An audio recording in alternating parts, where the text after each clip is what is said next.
5 o'clock, folks. And apparently out here, my brother was prompt.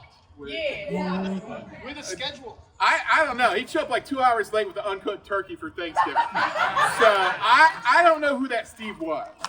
I'm Bill. I'm his little brother, which I usually wouldn't admit, especially not in public.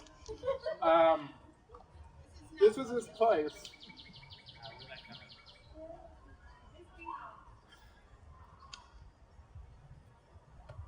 Okay, Bill? No. So, this is his place. He loved y'all. I'm happy he found this place. I'm happy he's making me cry. Because fuck him. By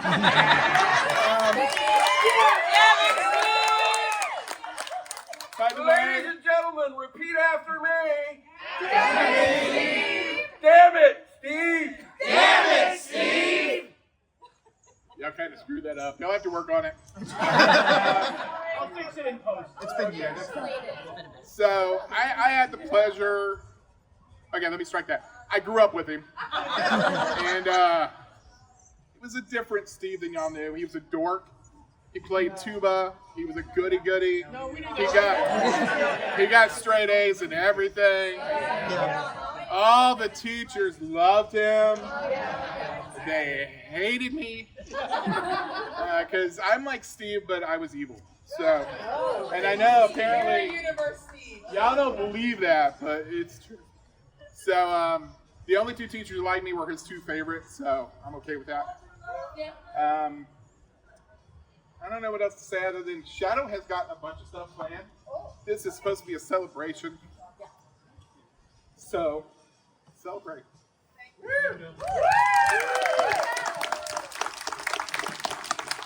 I want to start by recognizing Steve's family. He doesn't have a lot of family. So I am glad that the ones that could make it have trusted me with this. That said, dearly beloved, we are gathered here today to play Wheel of Zalman. Steve loved game shows. Wheel of Fortune and Jeopardy were his favorites. If you sat down and you watched those with him, you'd swear you were watching a rerun. He knew all the answers to Jeopardy, and usually there'd be this giant Wheel of Fortune puzzle up with 80 letters in it, and there'd be 4 letters in, and Steve would blurt out the answer. And he was right. It was amazing. And usually, while he was playing watching Wheel of Fortune, he had 4 different games of words with friends going on. And I have a question. Has anybody here ever beaten Steve at Words with Friends? My mom beat him on a regular basis. All right. So we have 2 people. Excellent. You 2, come on up. It wasn't me. What? That's all right. You spoke up. That's how this works. And I'm going to need a 3rd person. I've beaten him too. We're going to need a 3rd person because we are going to play Wheel of Fortune. Oh, no. We're going to play, for those of you who watch the show, it's the speed round. It's round 1. There will be 3 contestants. You will guess a letter. If you get the letter, you will have 5 seconds to try and solve the puzzle. Then the next person goes. Because you'll notice we don't have a big giant wheel to spin. He tried to build it. I did try to build one. My cat tried to help. It went poorly. So here's our first puzzle. All right. All right, on the first one, we get a free letter. And hold on, we get prize. I need 1 more player. If somebody doesn't come up here, I will volunteer someone. Ian's coming. People. All right. All right, Chris. Y'all should know an improv. Always go first. Always go first. You guys, all right. If you guys want to stand where you can see the thing, that might be helpful. On this one, you apparently get a free letter. And Chris puts you all the way over there in player 1 position. Guess the letter. What? Okay, that's what we got. Got it. Guess the letter. Guess the letter. D. There is, in fact, a D. Ding. You have 5 seconds. 4, 3, because you guessed the letter, here. Have a prize. By the way, if you want a vowel, you have to give one of those back to me. Lawton? T? Bing. Bing. I'd like to solve the puzzle. All right. Damn it, Steve! You are correct.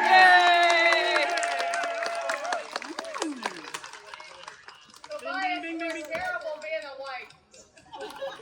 It's his first time. I'm an intern. You're no Vanna. But who is? He's only adequate. Damn it, Steve.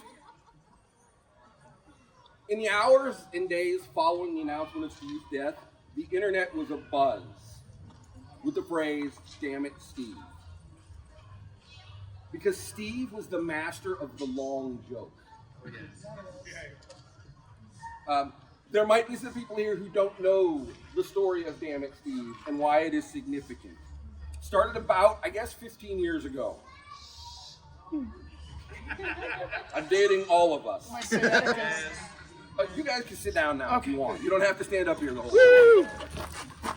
I won my prize. It was his first year as the assistant director of the performing company, and his primary job in that role was to herd 160 actors through an entire day of workshops, scheduling them to be places they were supposed to be, and making sure that they were all only scheduled to be one place at any given time. On day one, Steve double booked 2 actors. And his boss looked at him and said, "Damn it, Steve." Now you have to understand, from his boss, this is high praise. Because he couldn't have done that, and he knew he couldn't have done that. And he was honestly expecting there would be a lot more double bookings, but there wasn't. But Steve took the joke and ran with it. And from that point on, if you said, "Damn it, Steve," he responded, Yes. "Yes." Sometimes you didn't even have to get to Steve. Damn it, yes. I'm pretty sure he may have legally had his first name changed to Damn It. He had an incredible sense of humor. And while he could make a really ha-ha funny, bust-a-gut laughing joke, he specialized in dry humor. Yes. Dry as the Mojave Desert. They snuck up on you in a way that seriously made you question whether or not he was intentionally making the joke. Like, did he just say what I think he said? They didn't make you laugh, they made you think. And they were subtle. They were so subtle, I've been trying for 3 weeks to remember one, and I can't. Because he was just that good at making those kind of jokes. Which brings us to puzzle number 2. 3 more volunteers. We got 1, 2, 3. Oh, dang. Quick. All right. Faster than the first time, and you all learned your lesson. We know we get voluntold. All right. You're player 1 spot, so you get to go first. Let's do E. E. Is there an E? Wait, that's a vowel. You can't buy a vowel yet. Ah! Understood. R. Okay. R. What? R. R. Hold on, I gotta make sure I know which one. I just looked at this. Damn it, Damn it, Shadow, yes. Alright, no R. Next up, I would like an M as in Mary, please. there's no M. T as in spill the tea. Yes. Wow. There are Bing. 2 T's. Bing. I love you people. Would you like to solve the puzzle? Not yet. Alright, back over to you. S. No S. What? Has R been said? Yes, that was my first one. Oh, dang. D. buy a vowel. Nope. She's the only one who can. Would you like to buy a vowel? We're usually better at this. Well, I already know one of them. Thanks. All right. Yeah. I think let's do C. No C. I have to do this every time. I know what it is, but I still have to. I got no idea. Then H. Nope. L. Yes. Yes! Run out of letters. Ding. Ding. Would you like to solve the puzzle? No. All right. I think I would like to reveal the E's. All right.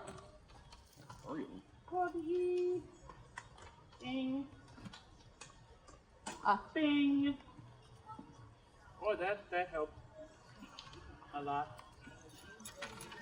I'm not ready to solve. All right.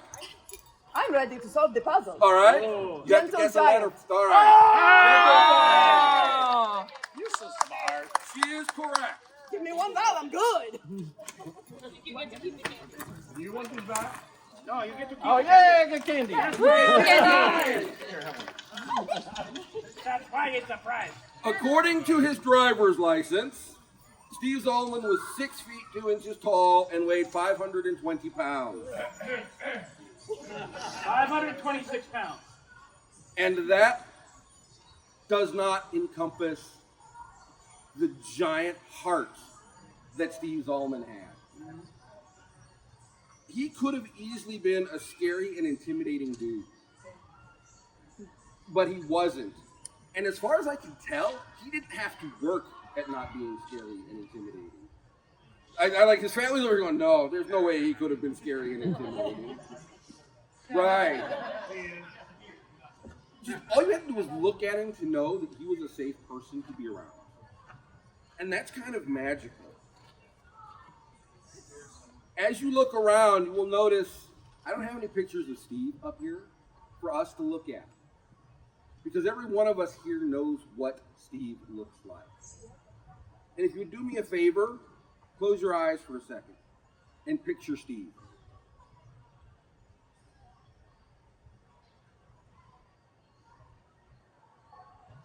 If every single one of you could accurately reproduce your image of Steve, I guarantee you none of them would look the same, but they would all be Steve.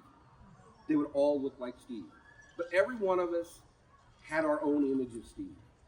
For some of us, Steve was a great friend. For some of us, Steve was a gaming buddy. For some of us, Steve was a person to whom we went to for advice. For some of us, Steve gave us a chance when we thought maybe we shouldn't get a chance. He was just, like his family, I know, they're listening to this going, this is not the Steve we know. And we're going to get to that. He was one of the most positive and supportive people I know. If you needed advice, he had advice. Weirdly, it was usually good advice for other people. He wasn't as good at giving himself advice. If you needed a hug, he had a hug. And Steve had the second best hugs on the planet. I'm sorry, I'm biased. And if you had one of my hugs, you would be too. If you needed to vent, he had an ear. If you had brain weasels, he had weasel traps. He took the bad days and made them good, and he took the good days and made them better. I don't know if he worked at this or if it was a natural talent that he honed, but it was amazing. I am grateful for it personally, and I'm sure most of us here have experienced that and are grateful for it in some way. I had a moment of existential crisis while I was working on this. Who do you go to ask for help with a eulogy when the person that you would normally ask for help with a eulogy is the person for whom you need help writing a eulogy? And it was tough. Damn it, Steve, I said out loud more than once. And always came that reassuring response. Yes? It helped. My life is better because Steve was in it. I hadn't seen him for about 6 years. Our lives took us in different directions. But we kept in touch. We talked. He hung out with people that were friends of ours. So even though I hadn't seen him, I knew what was going on with him. I kept in touch, and he kept in touch, and he was good about that. I'm going to miss his presence in my life a lot. And now puzzle number 3. Woo! Give me 3 players. Steve. Zedaya. Suddenly I don't even remember what Finally, Yosef actually know my name. Oh, right? Hold on, let me make sure I remember what. Okay. Now I remember what it is. I won't forget this time in a minute. All right. Zedaya, you're in position number 1. What letter would you like to pick? Oh, I would like a P. There are no P's. Aw, damn it. Steve. T. Try not to pull out Matthew here. He would appreciate it. There's 1 T here. And you get some candy. Oh boy. Would you like to solve the puzzle? I'm not getting it. So, it's Lex Luthor. No. It's a good try, though. N. Nancy. And then There is an N. Ray. surprise. Would you like to solve the puzzle? No. All right.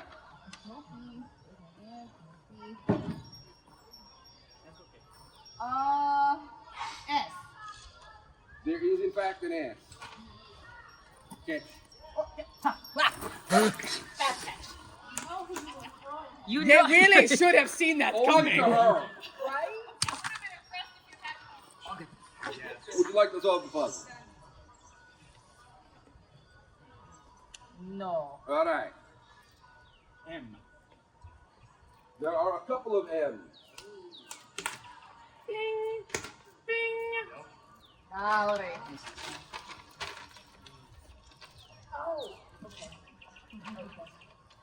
Would you like to solve the puzzle?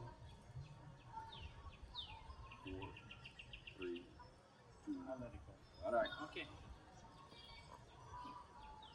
R. There is, in fact, an R.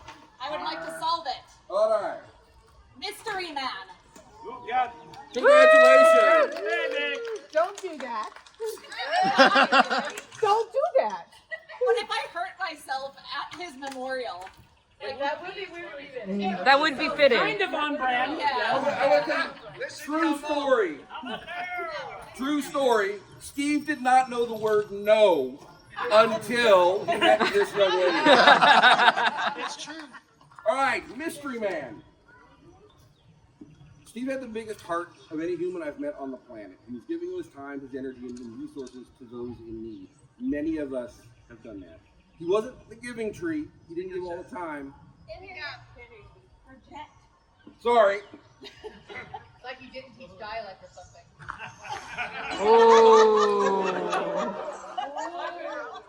You know what? You know what? I'm just going to say it. Nikolai would have projected better.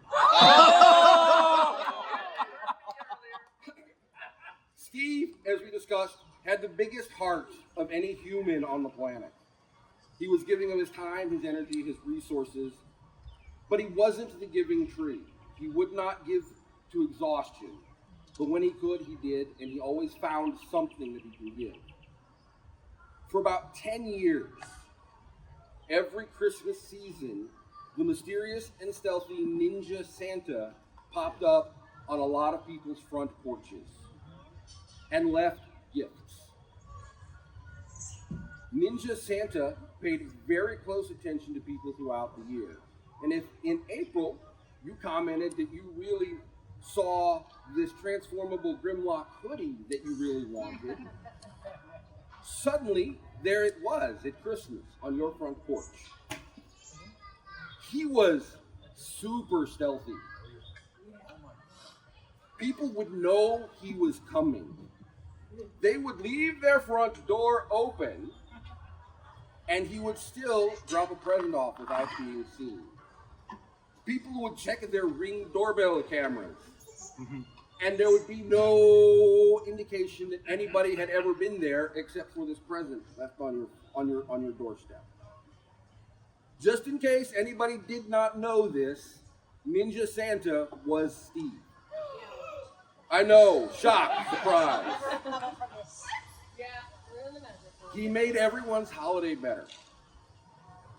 He knew things about all of his friends. He paid attention. He listened. But Steve himself was an immensely private guy. Before he started fair, he was apparently an introverted wallflower. No matter how much you hung out with him, there are things he just didn't talk about. Does anybody know Steve's favorite color?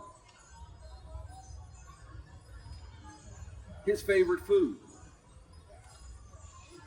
Blue, and my dad always said this idea of a balanced Joe is a pizza each week. His favorite restaurant, song, artist, band, book, movie, TV show. In the last 20 years, how many of you have been to his house? Was he dating anyone? There's no shame in not knowing the answer to any of these questions because he didn't talk about them. His brother tells me the whole family's kind of like that. They're all a little private, and that's okay. When Steve first went into the hospital and they asked him if there was any family that he had that he wanted to know, he said no. The only reason I knew is because I was the one who got him there. He probably wouldn't have told me either otherwise. It wasn't until after Steve died the first time that he even let me share that he was in the hospital. Because he finally realized he was kind of in a bad position. Steve would be absolutely mortified Oh, absolutely. about this right here. Oh, He would be simultaneously thrilled to see all of his friends in one place and trying to dig himself a hole in the ground because he did not want all the attention on him. he would. That's it. So, in order to learn a little more about our friend Steve, we are going to play a game. Stevial Pursuit. Okay. This is the trivia game about Steve, in which, and I cannot stress this enough, there are no wrong answers. Okay. So to manage the chaos, the game will have 4 players at a time. I will read the question, raise your hand to answer. When you answer the question, go sit down and somebody else will come up to take your place. All right? Amanda, Hi. would you like to demonstrate? Yes. The question is, in 1998, Steve made his one and only professional sports appearance, during which he suffered a career-ending injury to the ego. What sport did Steve play? Professional cheese grating. Do we get the game? All right, 4 people right up front. 1, 2. All right. You, come on. And 3. There we go. All right. First question. Between high school and college, Steve took a sabbatical year by exploring life as a crustacean. What crustacean did Steve become? He was a hermit crab. Steve was spending the year of his life as a hermit crab. All right. That's correct. You're done? Somebody else can come up while I read the next question. If somebody doesn't come up, all right, here comes Nick. As we have discussed, Steve had a supernatural ability to be supportive of his friends. He made people want to be better without pressuring them to be better. What is the name of the otherworldly entity with which Steve made a Faustian bargain to gain this power? Yes, that would be the patient defender of all universes as we know them. There we go. All right. Next player. Yeah. All right. You did it. Good job. Who was Steve's favorite president? Ooh, ooh, ooh, ooh. All right. The second Harrison. The second Harrison. Was that William Henry? No. All right. No one remembers. So that sounds like Steve remembering an obscure historical fact. Next up. All right, Corwin, come on. You've been voluntold. See what happens? We all have to come up eventually. Not all of you, just 10 of you. Steve was working on writing his autobiography. What is the title of Steve's autobiography? Dammit, Steve. Dammit, Steve. Damn it, Steve. Say it with me. Damn it, Steve. All right. Next player.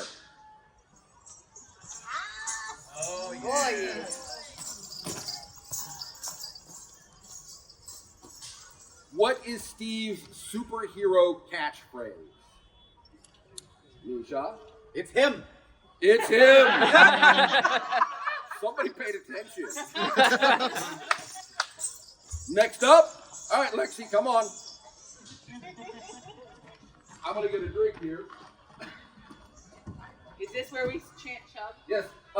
Remember, this public service announcement brought to you by Hydrate or Dihydrate.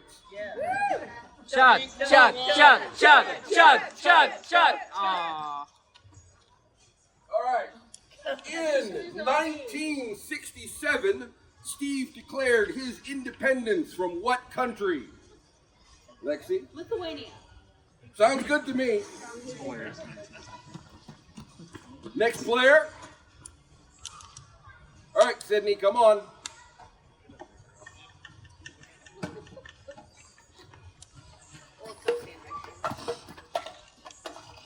Steve is in the Guinness Book of World Records for what achievement? Eating hot dogs. What? Eating the world's most hot dogs. Eating the world's most hot dog. That definitely sounds like Steve.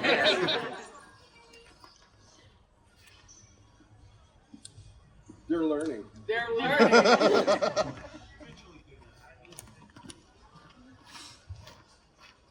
Steve provided the voice for this character in the 1983 hit Saturday morning cartoon, My Pet Spider is a Mass Murderer. Look, the 80s were a weird time. They really were. Ted Bundy. Ted Bundy. Excellent. Weirdly, that could have happened. That weirdly could have happened. And somebody should be on their way up here. Oh, awesome. Steve invented what color? Corwin? Puce. That sounds exactly like Steve. Corwin, you're done. You know what? We got 2 left, so we're just going to keep this crowd. All right. Oh, I'm sorry, 1 left. What force ability can you learn from Steve, but not from any Jedi? Brain melting. Brain melting. Yes. All right. Does crack. All right. Now that we are done with Stevial Pursuit, here are some fun 100% true as far as anybody knows facts about Steve.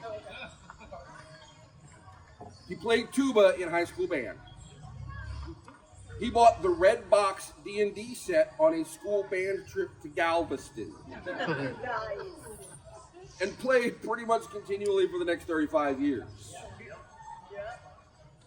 He loved bowling so much that he spent several years professionally managing bowling alleys. Not for the paycheck, but for the free lane time. Steve, when he bowled, had a very odd approach. He would line up so far to the left that he was almost in the neighboring lane. And he would bowl the ball for which he only had 2 holes bowled in his ball. He did not use his thumb. And he would throw the ball, and he would put so much spin on it that it would go all the way over to the right side and then veer back. This approach worked for Steve so well that at least twice in his life he bowled a perfect game. At one point in his life, he won second place in a statewide putt-putt golf tournament. Okay. I mean, you know, his favorite comic book character was Silver Surfer. Yep. His relationship with the Archbishop of Canterbury, Thomas Cranmer, began well before he started playing him at fair. Again, in high school, he took a senior trip to England wherein he took a rubbing of Cranmer's memorial. His favorite color may have been blue, as far as anybody can tell. He did own a fair number of blue shirts. Steve liked all food, just to cover that. He never met a meal that he didn't like. His favorite meal is the one he was currently eating. And he was, in fact, a pretty amazing cook. Except Thanksgiving turkeys, with which more than once he tried to kill his brother. I don't know the details, I just know that it's a true story. Many people think that the largest planet in the solar system is Jupiter. They're wrong. The largest planet in the solar system is Steve's heart. Yes. His favorite music was anything done by the Boston Pops, show tunes, and Weird Al Yankovic. Yeah. He loved every sport known to man. He would watch 4 or 5 soccer games at a time. Wow. While playing Words with Friends. And beating everyone. And as far as Steve was concerned, sarcasm was a competitive sport. Yes. He is correct. That is correct. I mean, apparently some people think so. Well, they're wrong. I have one skill in life. And he that's loved it. board games and TV shows. I'm sorry, board games and game shows. Oh, hey, speaking of game shows, we have one more puzzle left. So I'm going to need 3 more players.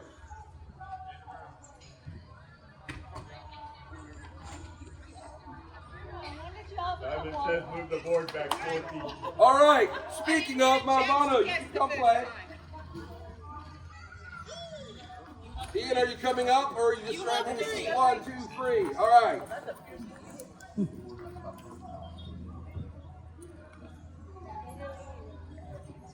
There we go. All right, Malvano, you're in the first position. Demi, you're in the first position. Wait a minute. We've already played the switcheroo game once. N as Nancy. There is, in fact, an N. By the way, the category is song title, if that helps. Oh, the Lace should win this one. Malvano, Not yet. would you like a letter? I would like the letter R, please. You have just struck out. Malvano is sad. You want the T. There is, in fact, a T. And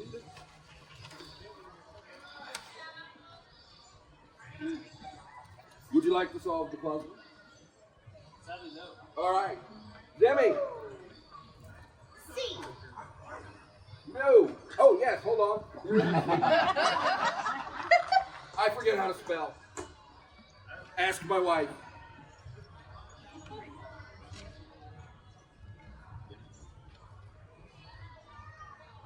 Malvano, would you like a letter? I would like the letter L, please. No. You're lying. Malvano, we are spelling in English, not in Espanol. Very well, very well.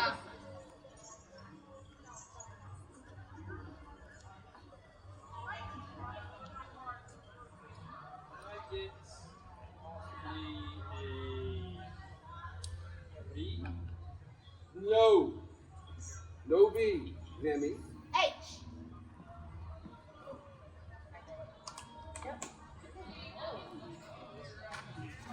Is there another one of those? There is. Because I would like to solve the As soon as she said H, I figured she knew it. Human touch. You are correct. Human touch. Very good. Thank you.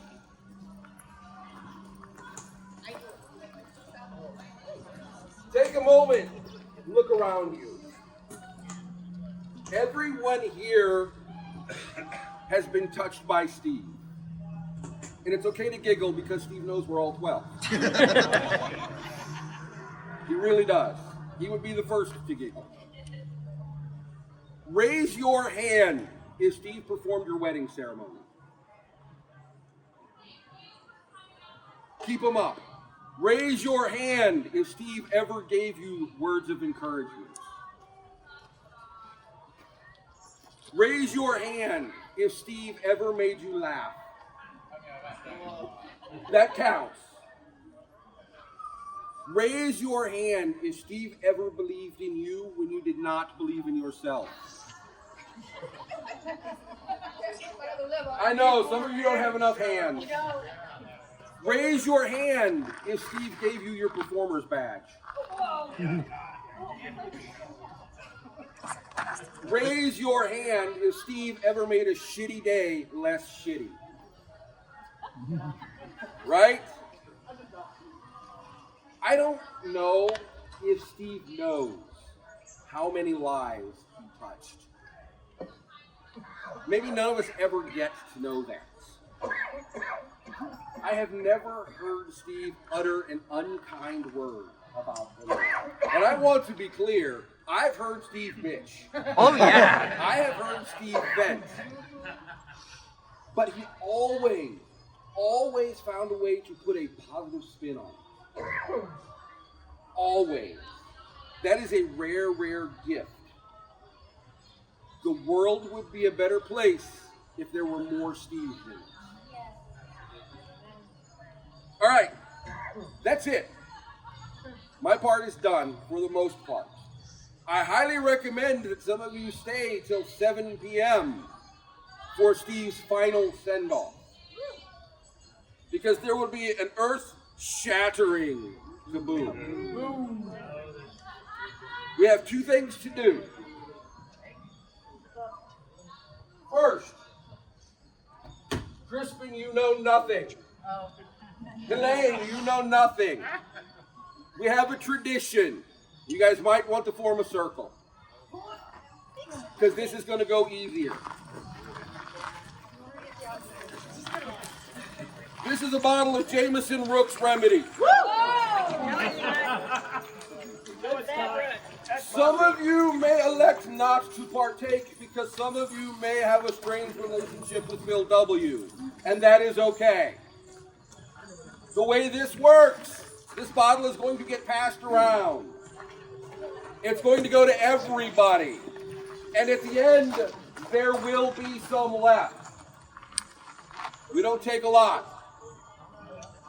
And in fact, the first part of this bottle goes to Steve. And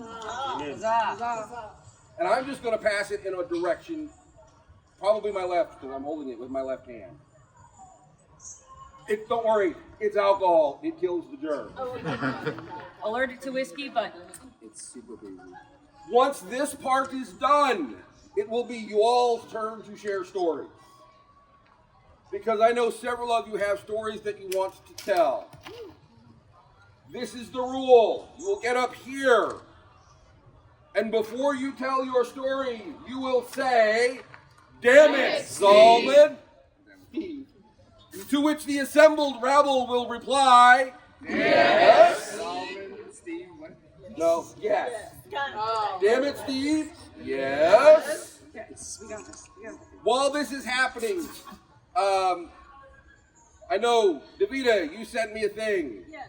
Somebody else caught me earlier today and said they have a thing that they want to say, so we're going to start with those people. Davida, come on up here. Are there any performers here who have a story that has to be somewhere? Because because I want to make sure you get a chance to do your thing. Aaron Sapa? All right. I'm glad to step back and someone else needs. I'm fortunate enough. Say the words. Damn it. Damn it, Steve. Yes. I'm fortunate enough to have started my career under Steve. I remember those first workshops that I was scared. Of auditions, I was scared. And he told us of audition. You've already faced the hardest part. You walked in the door. And not only was he willing to give me a chance with no training whatsoever, he gave my little girl a chance.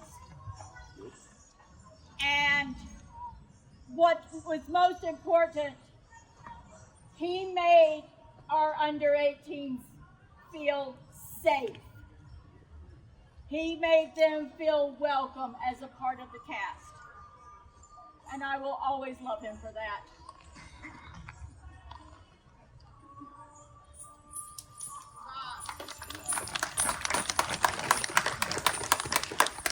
Next.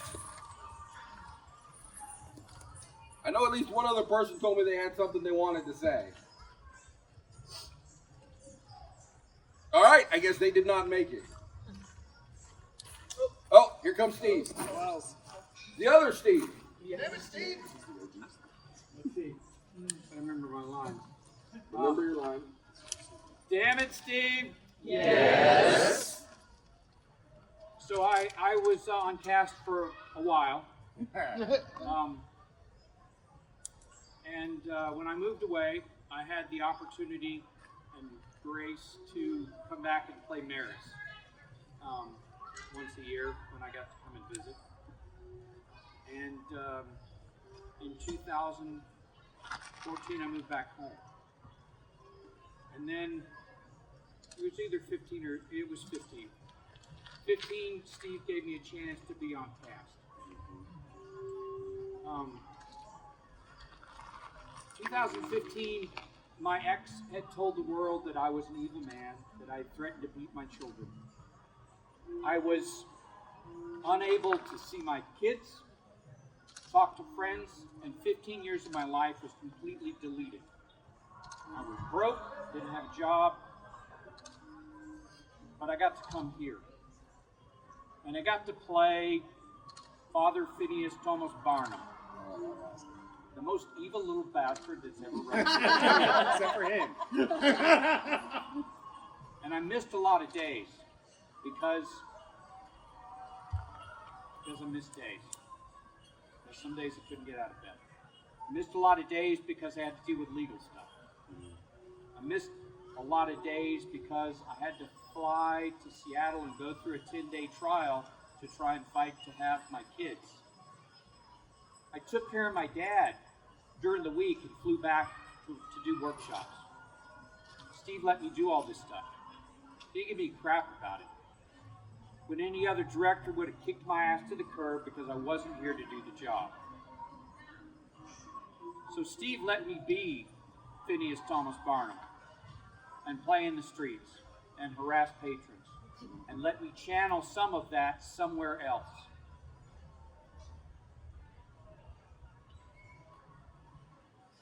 So, I wouldn't recommend doing that as character development.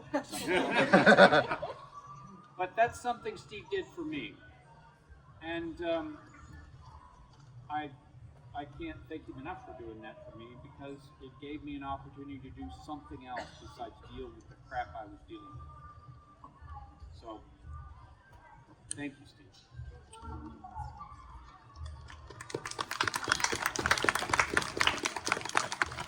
Amy? Damn it, Steve. Yes.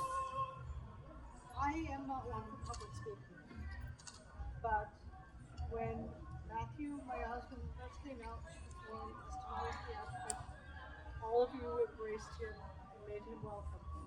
Steve, most of all. 2 years in, Steve caught me after morning meeting to tell me that he had gotten recommendations for Lane Monster for Matthew and was sorry, but he could not give him the award because he wasn't actually on it. And that meant the world to me.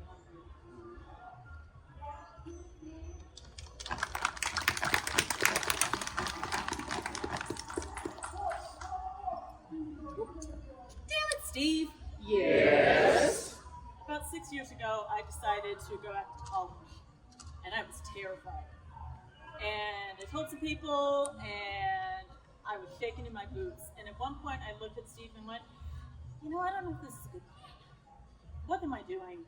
I'm walking away from a job. I'm starting my life over. Have I lost my mind? And he looked at me and said, you've got this, and you can do it. And it's okay. And that year for Christmas, I was given a purple backpack that I've carried every single day. And I graduate in 2 weeks. And whenever I got really nervous and not so sure, I would talk to him and he would tell me how good I was doing. So he helped me get through some really scary stuff and make my life a lot better.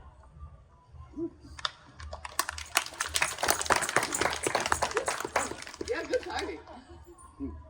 Hannah, does anybody else need?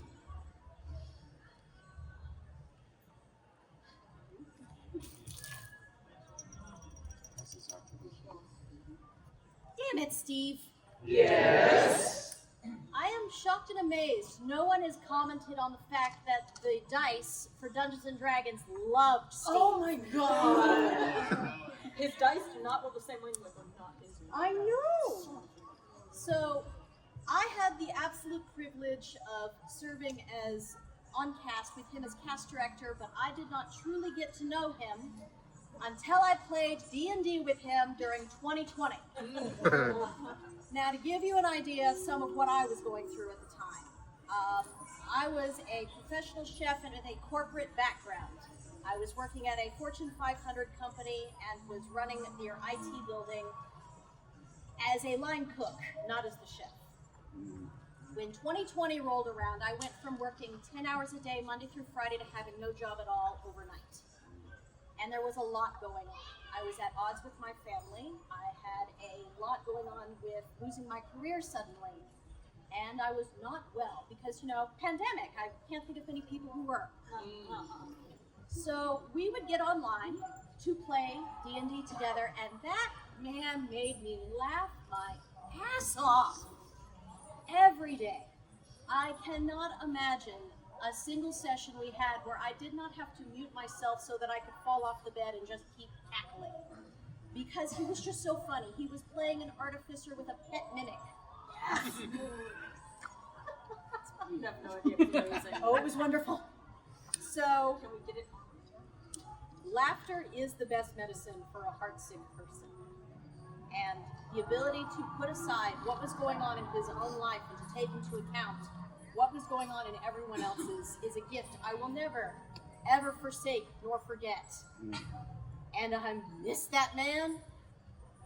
So,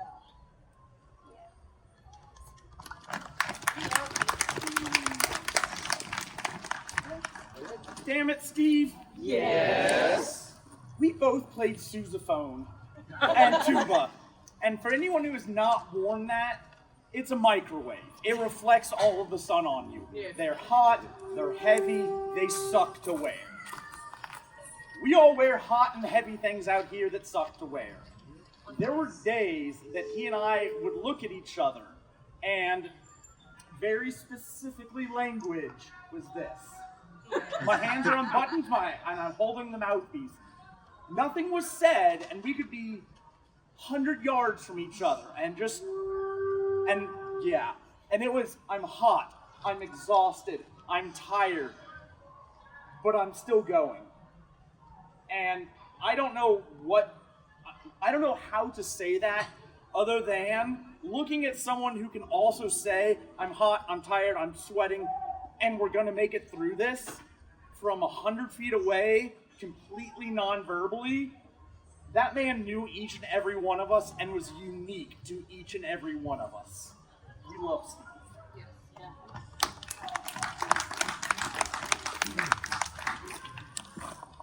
So, yes, of course. Dammit, Steve. Yes. There are millions of stories I think I could tell that every one of us could tell.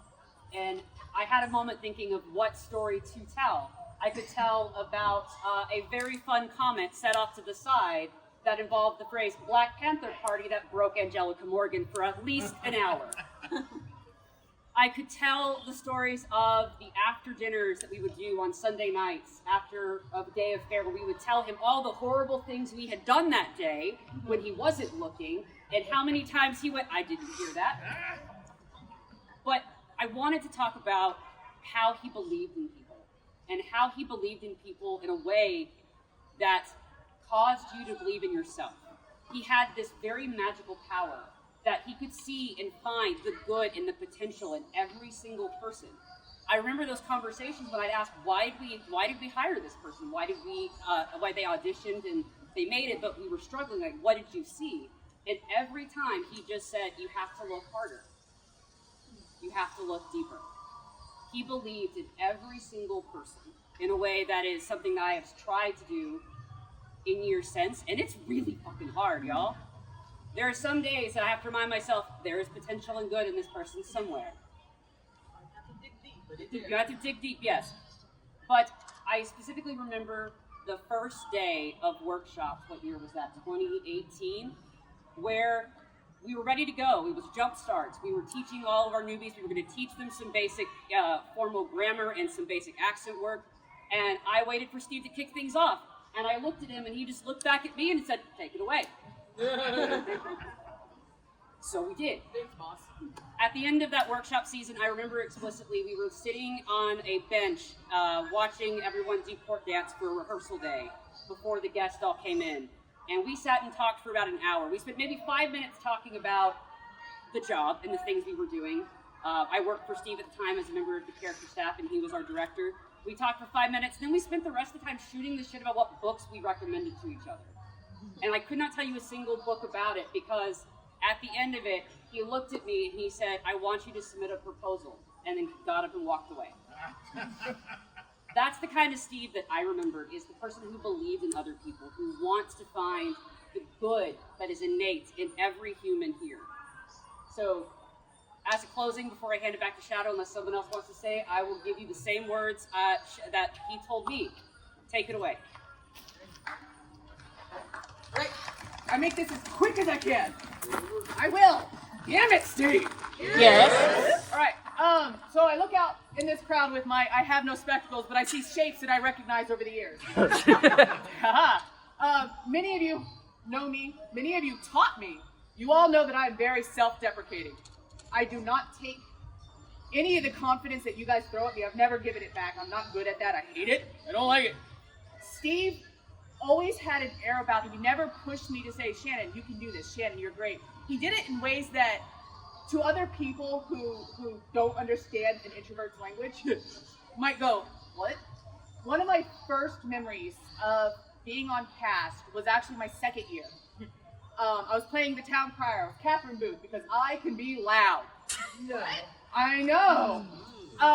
And I had been, the year before, the person that played my uncle had retired. And this was going to be my first season having to do closing parapet, unmiked, you bastards, by myself. I had to gather everyone up to look at me. And I was just, like now, actually. And I cannot even remember what Steve said to me, because you lose that over the years. And all I remember was looking at him and going, respectfully, Your Eminence. And then I went upstairs.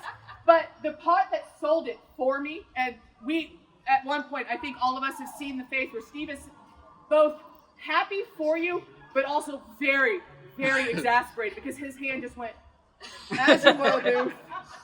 And I was like, and that's Steve for me. He was always that. He didn't shower praise on me because he knew I would not be able to take it and I would not understand it. But he still supported me. He supported all of us in his way, in ways that he knew we could do. That's all.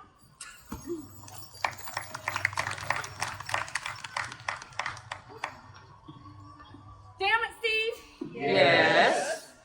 So, when I was thinking about what I might like to say, I just kept thinking about all of my really big achievements, the things that I really think back and like, wow, I did that.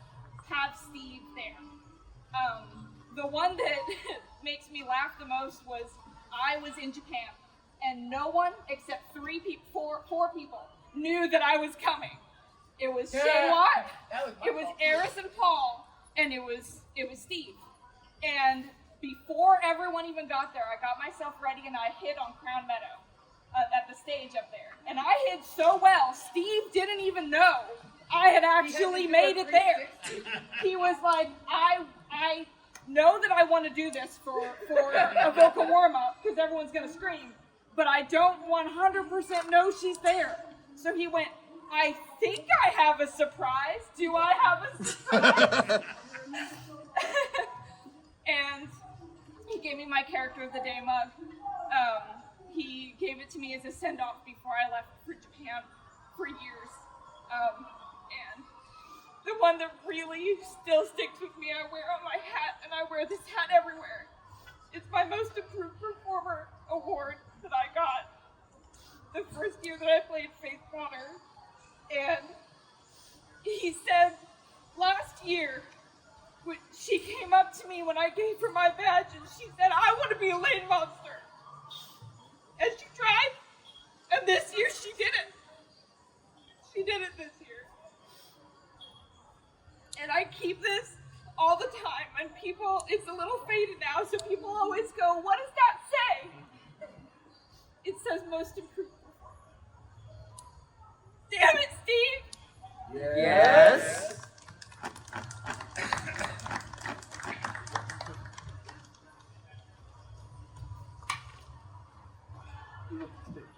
Damn it, Steve! Yes. So, when you join SAPA, for you two people that may not know that, you get a mentor. You don't have to take one, but you know. And so when I joined, they said to Steve, this one's yours.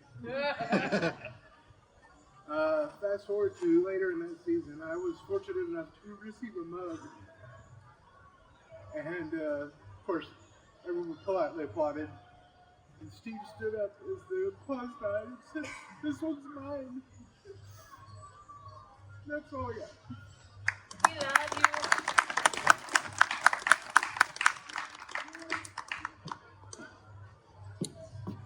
Damn it, Steve. Yes. Some of you have been around long enough to remember this, and those who do will get it. I would like to order 1 pitcher of iced tea and 1 pitcher of water. Yes. You want an iced tea and water? No, ma'am. I would like to order 1 pitcher of iced tea and 1 pitcher of water with 2 straws. Can I add on to that real quick? Yeah. Never mind, go ahead. Donna, come on. This is one of Steve's relatives. So, my name's Donna, and I'm Steve's cousin, and this is my daughter, Kelsey. And so, the first year that I was able to bring my kids out here, I had been telling them about Steve and what his role was and what his character was and all of that good information. And so we drive up here from Waco, and we get here, and my kids are excited to get in the park and see everything. And as we're walking up to the gates, my daughter looks over at me and says, "But Mom, where is the Archbishop of Dingleberry?"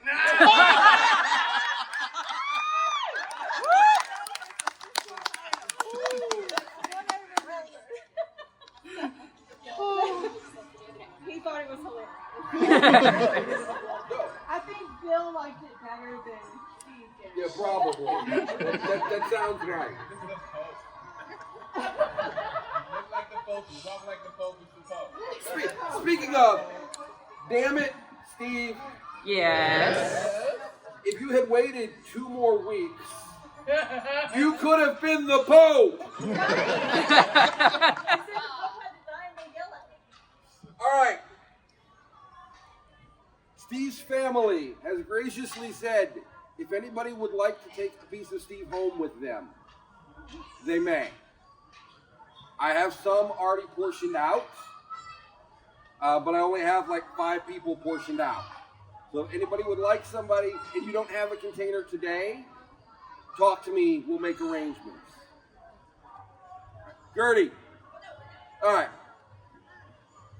Anything else? Ladies and gentlemen, thank you for coming.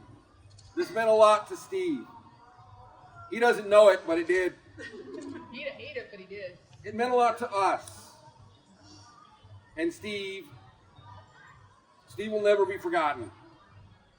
All right. Hey, Shadow. Yo. Thank you. Thank you, Shadow. Thank you, Liz. Thank you, Steve's family. We love you. Ladies and gentlemen, boys and girls, people of all ages, class is dismissed. Let's go!